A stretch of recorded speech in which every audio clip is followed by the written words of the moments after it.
In my opinion, there are a few things that are so critical to the future: our food supply, our water supply, and our energy needs. Energy touches every part of our lives and is a very invisible part of how our society operates. It's important for students to understand about energy, as the energy realities they will be navigating will be a lot different than they were even 5 years ago, as our relationship to energy changes. And the more and more people that can get engaged with energy and be informed around how we need to transition our energy into a cleaner form, the quicker we'll be able to get there.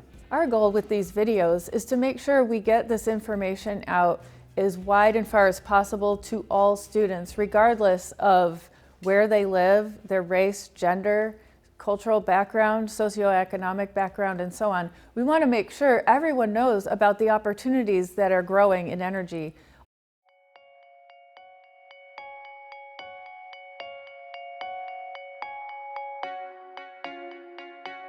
Our energy system is undergoing massive changes currently because of a changing climate, changing technologies, and changing attitudes about how we think about energy. Customers will experience energy in a different way in the future. The electric grid is a huge machine. It's an ancient and giant machine.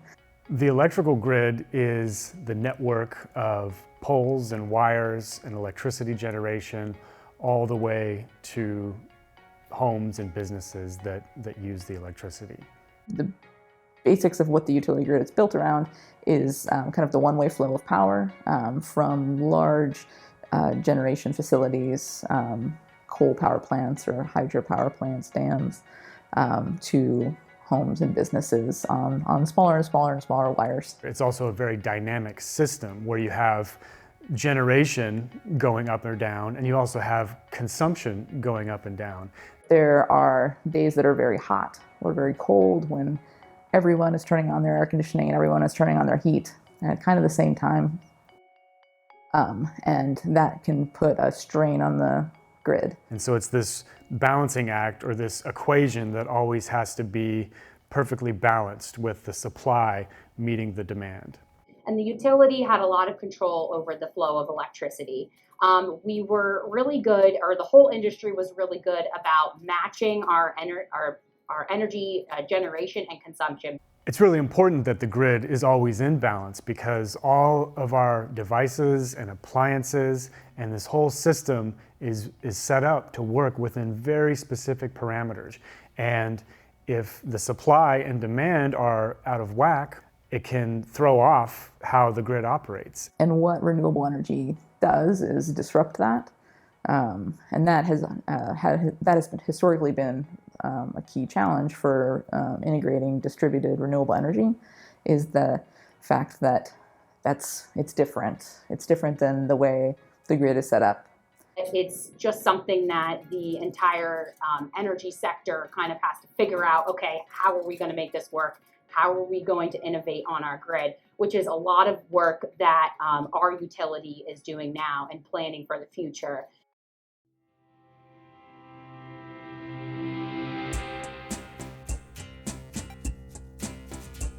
Our energy system is already underway in a transformation from older, more carbon-intensive sources of energy to cleaner energy, like wind and solar.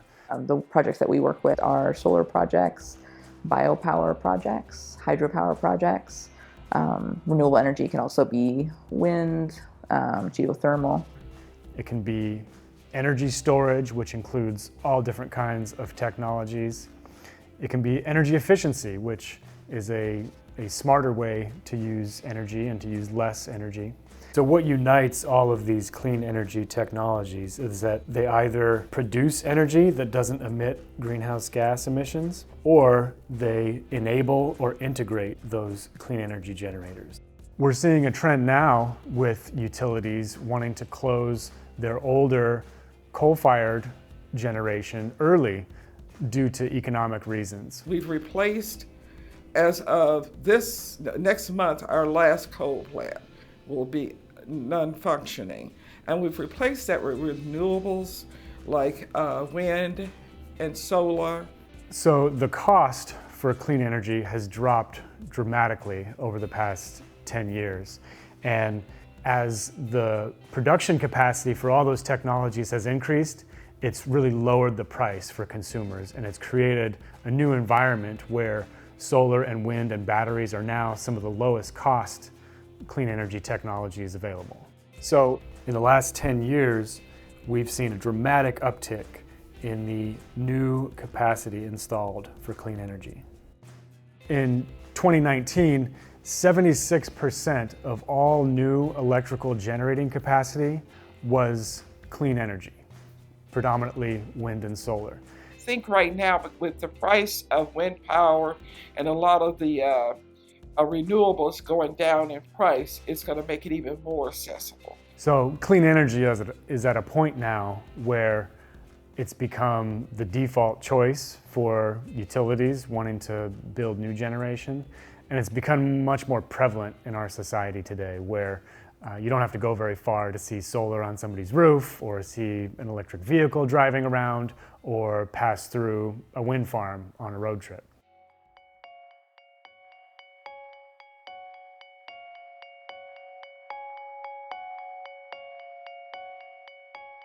Our transition to clean energy poses new challenges to how we've operated historically, but it also presents many opportunities. Some of the questions we're facing are, how can we have a power grid system that integrates wind and solar energy in a way that maintains reliability, safety, affordability, and also meets environmental goals? We have more dynamic two-way flows of energy where the consumers now have generation on their rooftop. Individual homes and businesses are going to act a lot like power plants, and the utility is going to use them as a resource in a way that they haven't. So traditionally, generation is connected on the transmission side, but now since people are connecting generation such as renewables on the distribution side of things, like at your home,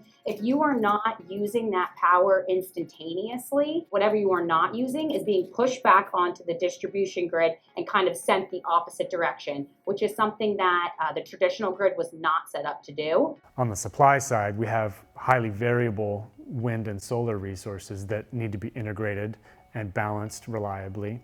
And we also have more dynamic consumption, with consumers now being prosumers and may be producing energy from their rooftop solar. They're looking at various ways of storing solar and things of that nature, so we can store all of this wind when it's not windy, or the sun when it's not sunny.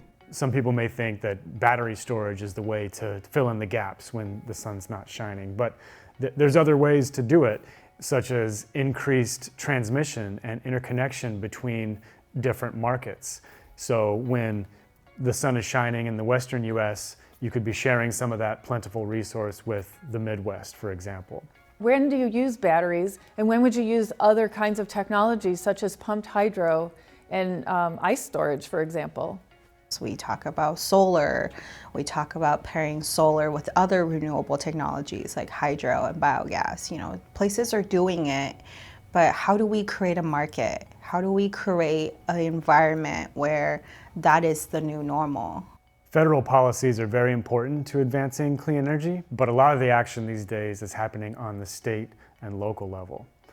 Cities and counties committing to 100% clean energy, large corporations and businesses procuring large amounts of renewable energy, and citizens and local people making decisions about where their energy comes from. All of these decisions have contributed and led us to the progress we've seen in clean energy, yet our energy mix is still very fossil fuel intensive, and there's still a long way to go to completely clean up our energy supply and use.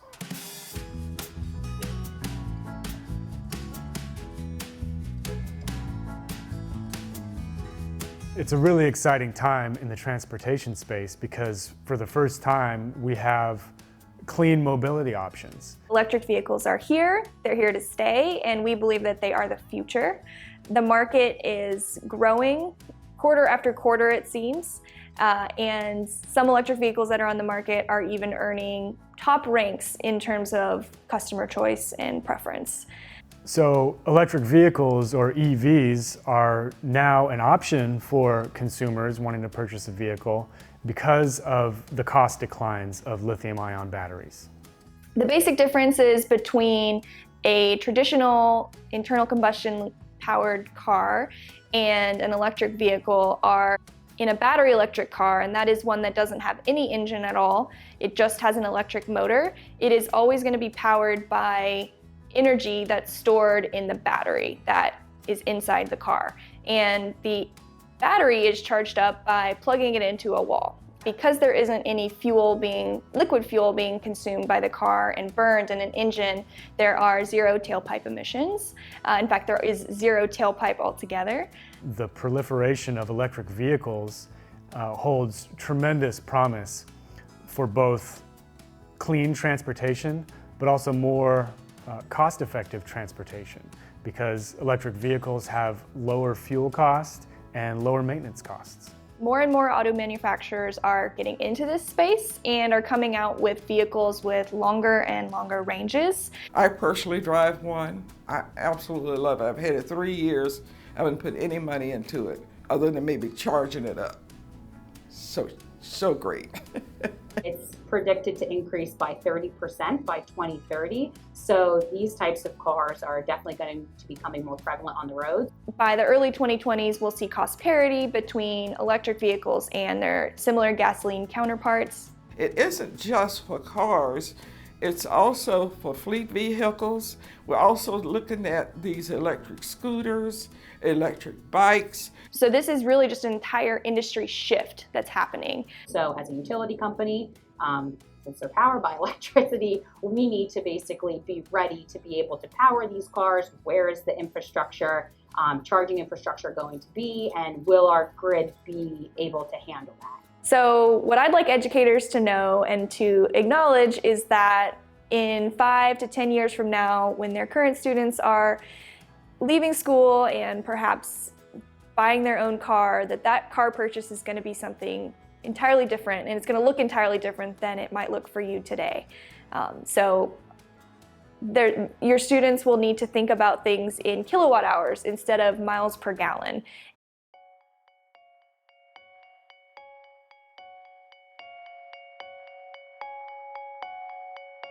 Different people experience energy differently.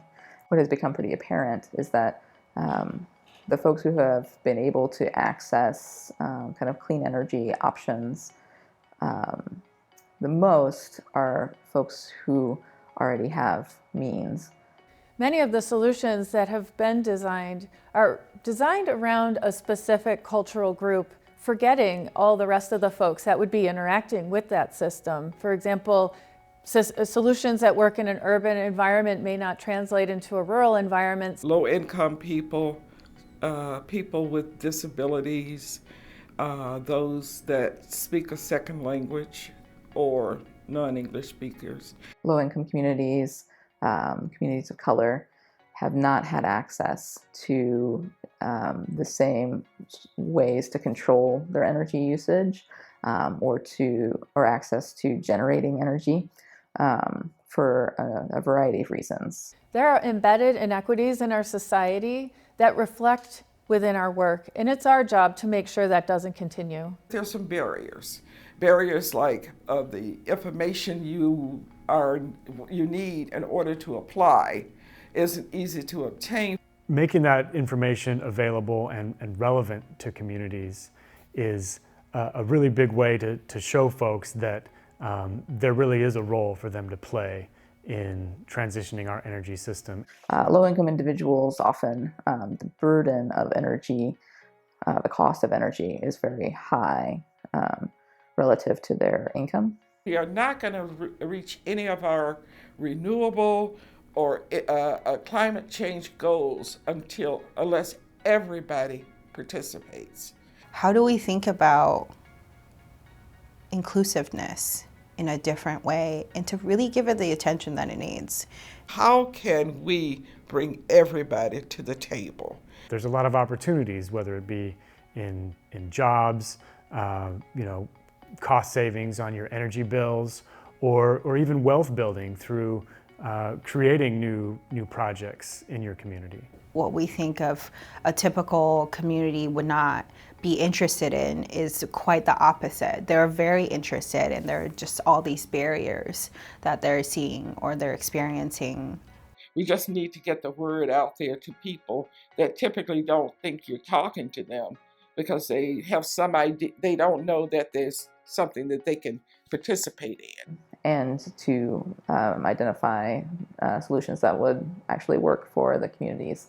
One such example is community solar, where people can get together and participate in the costs and benefits of a large off-site solar project. And this opens up doors to people who might be renters or might not have the financial means to put solar on their own roof. Communities are working together, coming up with innovative ways to expand access to clean and smart energy technologies by integrating electric vehicles and on-site charging. There are innovative organizations whose mission is to make renewable energy technology and job training accessible to underserved communities while they are learning and building actual solar projects in their communities. There are many questions facing the energy sector, like how can we scale clean energy in a safe, affordable, and cost-effective manner? How can we design a system that is compatible with the integration of new technologies? And how do we accomplish these and many other challenges while ensuring an equitable and just energy transition? Because if they can figure out how to create this grid and all of these interesting, complex things, I figure if they add a little bit more brain power, we can figure out how to make it accessible for all customers. This is a dynamic and exciting time for students to learn about energy as the engineering design process is unfolding right before our eyes. Our energy situation is one of the biggest challenges of our time, and cleaning up our energy is a task that is going to take our whole society to be behind it. When every community goes to implement those solutions, that's an opportunity for students to see some of the challenges on a large scale that maybe they would do in the classroom. It seems to me that science education really is about use the big ideas of science to explain phenomena and solve problems. And so energy provides that context to achieve those in a way that students are genuinely interested in and see as an important part of their futures. We need to have a voice in the next generation and really seek their support and their help, because they're going to be the ones fixing our problems. Check out our website at cebrightfutures.org for more information and ideas from our online educator library full of over 150 clean energy related lessons organized into units that were designed by teachers for teachers and are free to download. Check out all of the videos in CE's Powering the Next Generation Energy and Education series by visiting the links provided in the description below to learn more and get inspired about how you can bring engaging energy education to your students.